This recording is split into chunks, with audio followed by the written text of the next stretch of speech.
I know the pass got away from me, and then I panicked. Then I knocked all her balls over. I feel so bad for Moses. God, I blew it. Oh, my God. But it was entertaining. It was fun. That was fun. It's All-Star Weekend, man, you know, and I think that was a good start. That was good energy. I feel so bad for Moses. That's his first All-Star experience, and I blew it. Oh, that sucks. Did you practice at all? Like right before a little bit, and I didn't miss a pass. And then I started over, and then I missed all the passes. Then I didn't miss.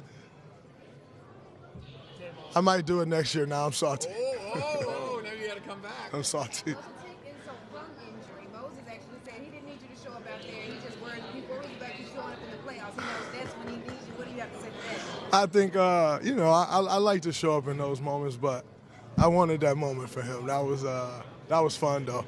I'm appreciative of the NBA inviting us. That was a good time. I had a ball. How did it compare to the first time 9 years ago? Way different. I don't even remember the first time. Like, I don't remember the format. It was like a blur. That was my first All-Star, you know. So this was better. It's fun. The Spurs decision about how they treated. It definitely sucked to see them throwing the ball like that.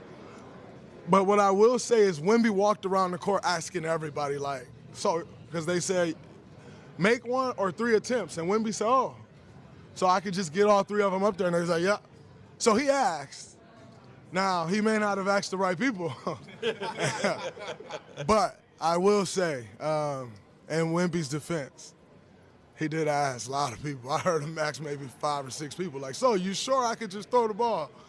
So it was actually a Wemby decision. It was Wemby decision, but he probably should have went with the old vet. Because, see, when we was practicing, Wemby practiced it a couple times just throwing them. And C was actually shooting. So the old man followed the rookie right off the cliff.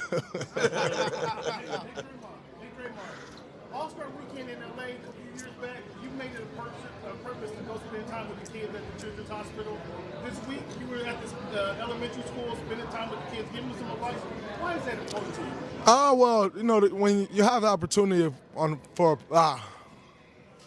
to put on with a platform like this, All-Star, reach back into the community, it's always special. You know, I always say if you can make one kid day, or if you can leave somewhere and it changes one kid's life, you did your job, right? You affected someone else's life in a positive way. And so just to see smiles on kids' face, I remember being the kid that didn't think NBA players were real human beings, you know? And like, oh man, I want to be an NBA player, but they're not even real humans to me. Like, I was the biggest Shaquille O'Neal fan ever. That wasn't a real human being until I met him my rookie year, second year in the league, in the back of Staples, I met him. I'm like, wow, this is really a real human being, you know? And so for kids that come from similar situations like myself, you know, or when you talk to Children's Hospital, I spent time in Children's Hospital with my daughter. I also grew up having seizures. I understand some of those struggles, you know, and so just to try to give a little hope, you know, like I said, with such a huge platform that the NBA provides us with, it's only right to try to help make someone else's day. We all get so much glory and joy from being at All-Star Saturday, All-Star Sunday. How can you help make someone else's day? And that's why it's so important to me. And to be able to do that on top of, you know, everything you just mentioned, but in your host city with basically kids that you have a direct impact on every day you go out there to play, every day you go out to being part of the community, does that add to the excitement and the importance of this year's All-Star for you? It adds a ton. I'm not an All-Star this year yet. I'm here, you know, and I chose to do the skills challenge because I hadn't done it in 9 years. When I did it the first time, I was like, all right, I'll never do that again. And then when they approached me with the opportunity this year, I'm like, you can't turn that down. Like, it's at home. Like, and so to have All-Star here, just want to make sure it's a great weekend. Want to make sure it's one that, you know, best one in years, and just trying to do my small part in that. What type of urgency level do you expect coming out of the break? It's the playoffs for us coming out of the break. What we got, 27 games left? It's a 27-game playoff, and then a grind to win 16. Now that's the urgency I expect. That's the urgency that we will have. shout out to Jimmy Butler. Completely changed the belief of this team. You know, we started off the year great, and everybody believed. And then continued to believe even though it was going rough. But at a certain point, it don't start going right. You start to lose that belief.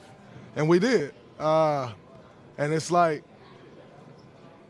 Jimmy was like life support for us.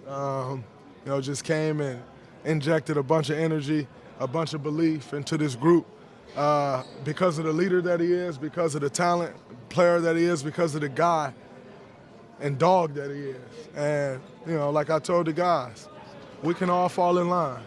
He's a great guy to follow. And like I said, that belief that, you know, he's brought back to this team, I'm sure you can see it watching. To me, when I'm watching, it looks different. When I'm playing, it feels different. Does it feel like the trade, like even changed like the vibe of the weekend, or now everyone's talking about this newfound hope for Jimmy Butler on the squad? It definitely changed everything. You know, as soon as the trade happened, Steve said, "All right, now we can compete now.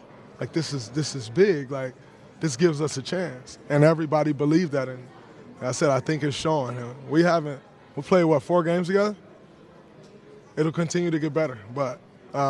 The most important thing is when you walk into an arena and you believe that you can win, that's half the battle. We were walking into arenas knowing we couldn't win some games. That sucks. Have you thought about a potential ceiling with this group yet, or you just want to finish out the regular season and just try to rack up wins? We're only trying to rack up wins to get to the playoffs, ultimately to win the championship. We've won championships. Jimmy's come really close twice. Putting teams on his back, carrying them. And so that's always the goal for us, which is why we made the move. You know, you don't make a move like that to be middle of the pack. You make a move like that because you're going for it. You know, I'm extremely thankful from our ownership, for our ownership group. You know, when you have the type of success we've had, a lot of entitlement comes with that. Entitlement comes with ownership. Entitlement comes for the front office. Entitlement comes from the coaching staff. Entitlement comes for players. And entitlement for fans. And I can honestly say, I don't think anyone around here feels that entitlement, including Steph and myself. As you heard before our trade deadline, our message, which was real, was we're not trying to blow up this organization to chase something that's not realistic. But we do want to compete and win. And for our ownership group to make that type of commitment to someone, knowing that JK's coming up, right? Like, I know that they have every plan to pay him. And so knowing what the tax situation were that we were in, and to be creeping right back towards that to say, hey, I'll give you guys another chance, of course. That's not normal. Like, and I'm not going to sit and act like they just owed that to us. You don't owe anybody anything in the NBA. And so oftentimes we fall into the trap of they owe me this because I did that. And it's not real. And so I'm happy that what we've built around here allowed all of us to be on the same playing field. This is what we want to do. This is how we want to go about it. We don't want to blow up everything chasing it. We still want the next 10 years of this franchise to look exactly how it looked like last week. But we want the next 2 years to look different than it looked last week. And I think we accomplished both. So how important are the role players on the team now that you have this new identity with Jimmy Butler? They're extremely important. Role players are extremely important when you add a guy like Jimmy Butler because now you got the stars, right? You got Steph, you got Jimmy that's going to do what they do. And now it's on the rest of us to fill those gaps. But even more importantly, role players may have had to play a bigger role than they were needed to play or than they were capable of playing. In turn, you end up going for that bigger role and it's not really suiting you well. Everybody can kind of fall where they should be. With those two guys, y'all the top dogs. Go do what y'all do. We'll all fall in line and do what we do. But it'll allow everyone to live up to their role and be the best player that they can be in their role, as opposed to trying to trying to make up for the lack of scoring, trying to make up for this. No, we got our 2 top dogs now. Y'all go do that. And the rest of us going to fit in and do what we got to do. And that's the ingredients to winning a championship. So how do you make the that part? Yes, sir. How do you make the NBA better if it's boring? I think a lot of things. If you could wave a wand, what would you do? Well, number one, the game's too soft. It's just not physical at all. And so I think that plays a big part in a lot of things, just not being a physical game. I think number 2, things need to be earned again. You come into this league, when I came into the league, I sound like super old head, but it's how much it's changed in the last 12 years. But when I came in the league, I hit my first shot and started talking junk to Josh Smith and got a tech. Shut up. What did you do to talk to him? It's not that way anymore. You come in this league now, and then you wonder why there be so many foul calls. That's because rookies getting the same call as Steph Curry. Nobody want to see that. You don't want to see rookie get a better whistle than Steph Curry. What has a rookie done to earn a better whistle than Steph Curry? And I think it's a trickle-down effect, and in turn, what it breeds is entitlement. And so you have a bunch of young, entitled guys that don't really know how to carry the torch, which is why you still got Steph, Bron, KD, faces of the NBA. Because we've bred so much entitlement and created all this entitlement. And in fact, with what's been given to you, you don't know what to do with it because, in a sense, your draft position earned you that spot. Your draft position earned you no spot. You got to go take that. And I think that's had a huge impact on our game. So all of a sudden you get guys seeking out fouls that can't play, dead. But you've learned how to seek out fouls, and they're giving you that call. Does it bother you that the rising star guys get to play Sunday? I had to work my ass off to play on Sunday. Like, against the top dogs. Like, I had to beat out Blake Griffin, Marcus Aldridge to play on Sunday. So, I don't know if any of those rising stars guys beat any of those guys out. So you're not crazy about the new format, or you're going to give it a year and see how it goes? I think the format can be cool. The format. But in order to play on Sunday nights, you got to do something to get to Sunday night, not beat some other rookies and sophomores. I'm with you. You gotta really do it. You know what I'm saying? It's hard getting to Sunday night. I tell you from experience, it's hard.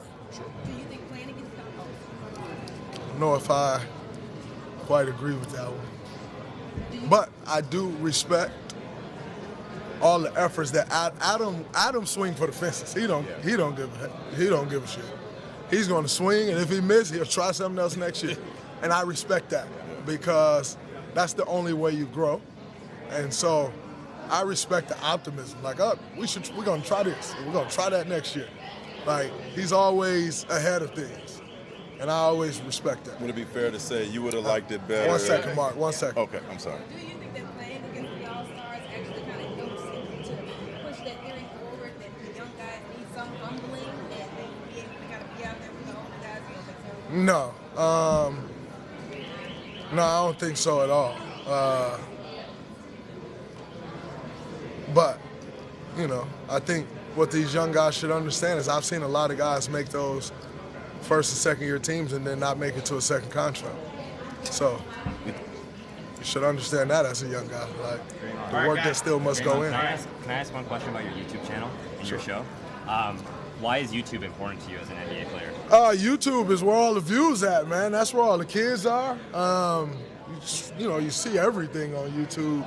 And, just to grow a presence on there, get it out to the world, I think it's an incredible platform for all of us to use and, continue to push the things forward that we're trying to move forward. How hard is it to have a podcast while you're an active player? It's fun.